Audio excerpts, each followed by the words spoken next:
G'day guys, welcome back. So we've got another one in the yard. I'm going to do a little bit of a mini series on this one. So we're just going to help my mate finish this one off. For the most part it's done, it just needs a bit of finishing up in a few areas. So yeah, so basically it's painted in the bright yellow, what do they call that, that bt1 yellow. It's quite a neat car, all the rust being cut out of the body itself and repainted. So just go around the outside of it. It does have a little bit of a dent in the bonnet here. It's had big wheels on it and really low suspension, so it's sort of marked up the guards here, so we're gonna have to fix that. It's got that on both sides. The mirror's missing a little piece. What else have we got? It's mostly pretty good, the car. It's been resprayed. I don't know how long ago, but they've done a really neat job of it. It's not peely or anything. The paint's actually really neat, actually. All the bumpers have been resprayed. It's got the cop wheels on it. It is a bit too low on the front, so I've got another set of springs I'm going to throw in it. I think it's got super lows in it all round, and these always sit a bit lower in the nose, and I don't really like that look. So we've got some lows to go on the front, which is about the same height as the BT1s, so it'll have that same look. It does have the wrong colour trim for a BT1 mock. It's got the grey in it. Not that it matters, you know, it is what it is. It is manual though, but it is really clean actually. It's got a few little issues. It's missing the channel rubber, so the rubber's got to be replaced. Same as along the door cards, they're a bit average there. Everything else is pretty neat. There's a couple of bits of overspray which we can fix up that. Seats are not too bad. Really not that bad at all actually. Everything's pretty clean. So yeah, I'll go back here. Let's have a look back here. So even everything back here is still pretty neat really. The back of the seat is pretty knackered, so we might have to look at getting that fixed. Okay, well that's inside. So it is a manual.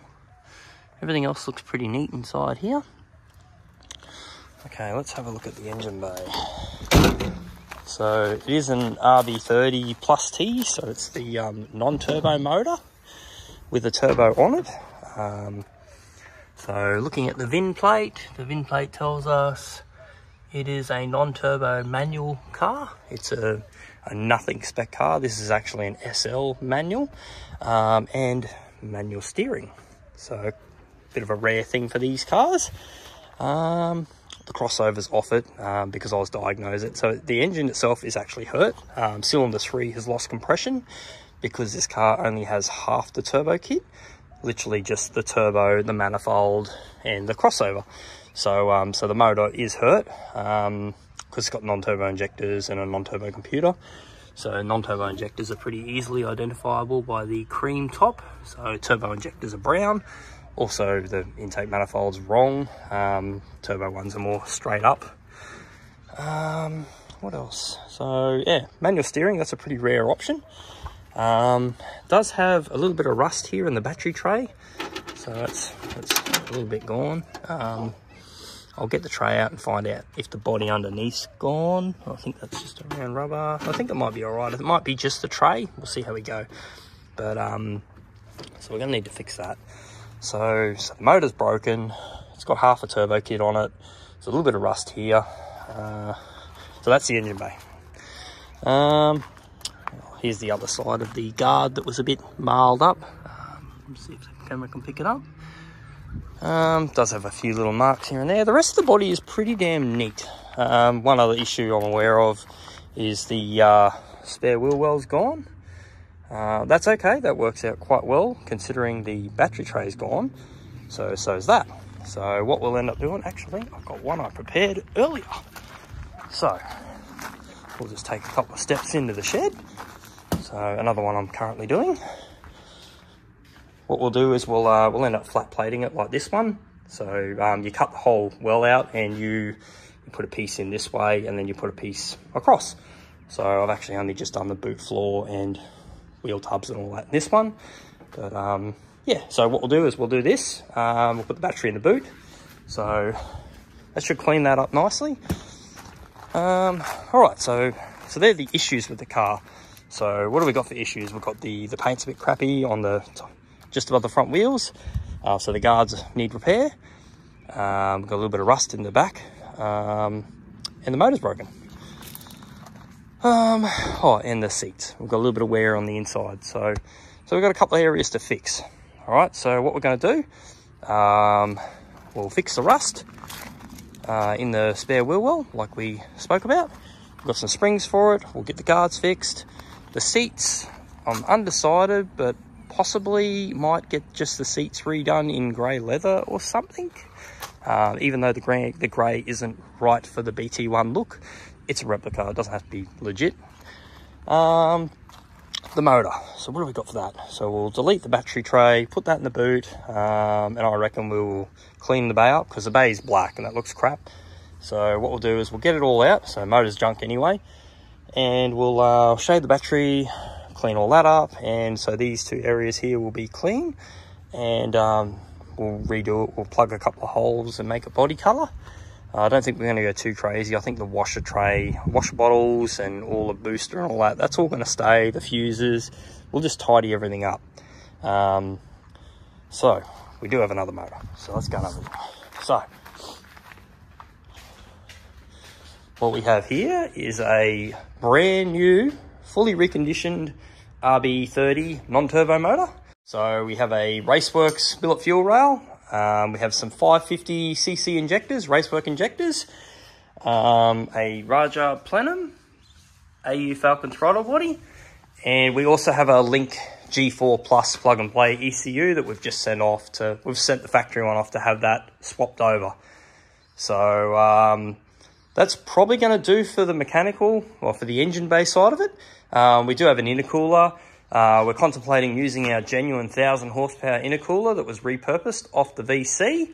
When I say genuine 1,000 horsepower, it is a $115 China intercooler, but it'll do the job because it worked pretty well in that. So we'll chuck that on this thing and get it all in. So what we're going to do, we'll probably start off, we'll tear this motor and box. I might leave the box in. We'll tear the motor out and start looking at cleaning this engine bay up. Start looking at deleting battery trays and whatever other goodness we're going to do. So we'll get the motor out, and that might be the end of this video. All right, well, let's crack on and get some work done. Righto, so I got the motor out. I left the gearbox in. Gearbox is staying. We'll just plastic bag that when it comes time to paint the bay. But it'll be right to stay in there. That way we don't have to bleed the hydraulics or any of that stuff. Clutch is pretty knackered. She's got some hot spots. And yeah, there's not much left of it. So yeah, the smell's pretty horrendous. Obviously the pressure plate's no good either. She's shiny as a mofo. So I guess we'll be putting a new clutch kit in it. Just pulled all the bolts off the turbo, so the manifold's pretty much ready to come off. Just looking at the oil line, so this one's only got oil on that turbo, so I'm guessing it's an aftermarket turbo or something. Apparently it's a RB25 turbo on a factory manifold. So oil in, oil out. So oil in, and that's your return to the sump. Being a Series 2 block, all Series 2 blocks have got these. To be honest, I've never actually come across a Series 1 block, or should I say a block that does not have these already in it. I'm sure they exist. I've just personally never come across one. I've got about 4 RB30s here and every one of them has them. So anyway, here's our motor. Oh, I did mock up the Raja Plenum billet fuel rail, so it's all looking pretty good. We've got a Falcon throttle body. I'm going to undo that. This is a AU Falcon throttle body. I did use the same on this one, so it does clean the engine bay up a lot. Yeah, we use the AU Falcon throttle body because it runs a IAC, so here's your IAC sensor, and your TPS obviously, like all throttle bodies, but yeah, cleans it up nice, so that's what we're going to do. I did do the red rocker cover treatment, but to be honest, I'm thinking black looks best, especially with bright yellow. So I reckon we'll end up doing that gloss black, same with the intake. Anyway, oh, and of course the cooler pipes will be black, gloss black. But yeah, anyways, so all right, we'll keep going. I'm gonna have to get a clutch for it. So we'll probably end this video here, and yeah, I'll catch you on the next one.